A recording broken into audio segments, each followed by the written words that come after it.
Hi, I'm Lee. Welcome to the channel. I hope you're having a lovely day.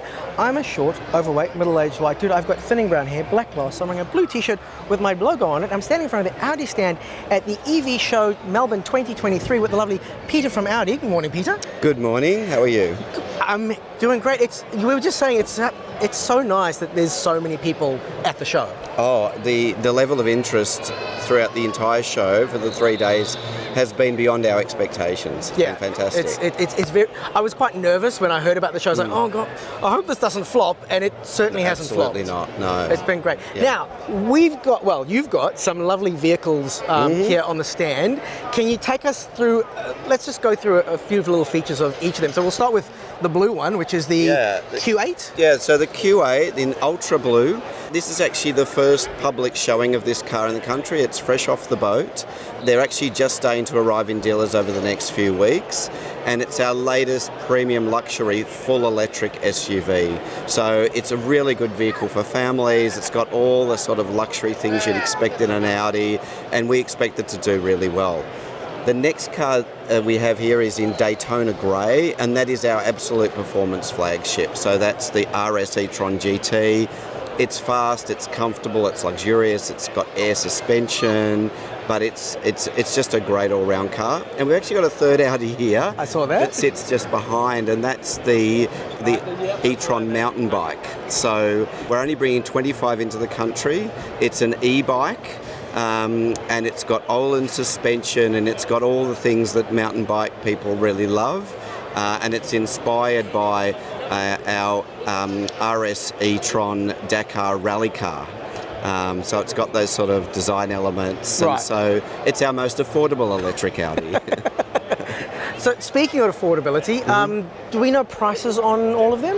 Yeah, so the Q8 starts at about $155 plus on-road costs.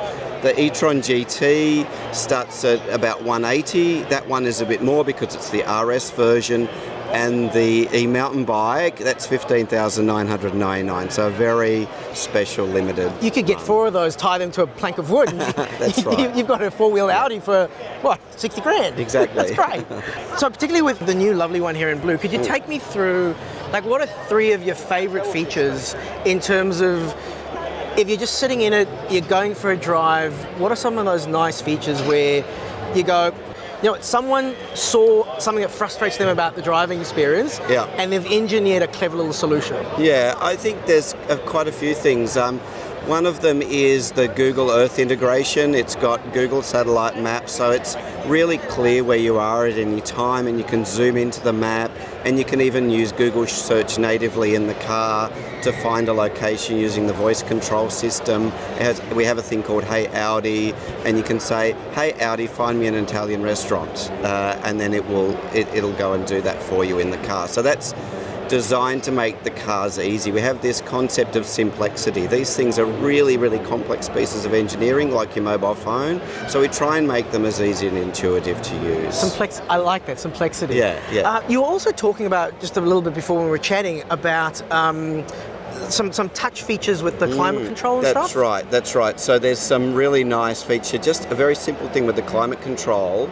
If you want to sync the temperature the same on both driver and passenger sides, you can just do a pinch action on the climate control. Just really simple without having to say, oh, I need to be 22.5 on both sides. So particularly while you're driving? And you're driving, so without having to take your eyes really off the road, you can do that. We've also got, some of those real easy convenience features, like you can, just use your leg to open or close the boots as well. So yeah, there's a range of features, and I also like the surround view camera system, and it's got a 3D mode where you can sort of view everything in 3D, or just touch on the screen just to look at things like, are the wheels getting close to the curb? I don't want to curb these nice black 21-inch wheels, so you can just really easily touch on the screen to zoom in on the wheels, for example. And can you set up like driver profiles? So like, Absolutely. Like my wife has got, yes. And does that does that sort of talk to you? Like, is there an app? Does it talk to your phone, or how does that work? It does. So we have an Audi Connect app that's available with these cars. The cars are connected to the cloud. You can see whether they're locked or unlocked. You can see their location. You can even geo-fence them. Say if you've got a child that's driving the car or something, and you want to make sure they don't go out of bounds. You can actually set an alert if the car goes outside of a predefined boundary. There's even a valet mode for things like that. And you can do things like you can go into Google and set your destination on your phone and send it to the car. So it's got all those connectivity functions as well. And now those are features standard sort of across both. Yes. What kind of features are there? I mean, other than the performance, but just in terms of like when you're sitting in the vehicle, is there much difference between the interiors? The idea for Audi is when you get into any of our cars, whether they be an internal combustion engine car or a new EV with the latest technology, is you don't have to learn a new operating system. So we've tried to make things all logical and all where people expect them to be. So things like your climate controls, how to activate your cruise control, the different screens you've got access to, the operation of all those is the same no matter whether you're in the RS E-tron GT, which is up towards 300,000 with options, or if you're even in an A1.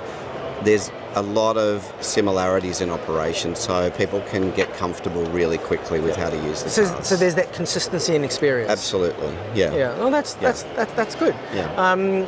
I'm just like, is there anything that I haven't asked that you think I should have asked, or anything you'd like to talk about? I'm sure there is. There's so much about these cars, but maybe we can It's been a long weekend. have a look at some of them. Yeah.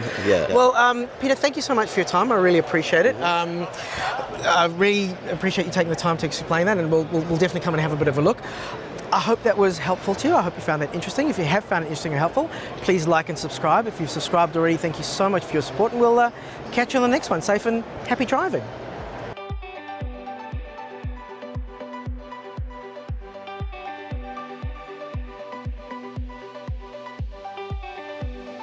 And I'm standing in front of the Audi stand at the 2NT. Oh, great, we got a blooper. Great.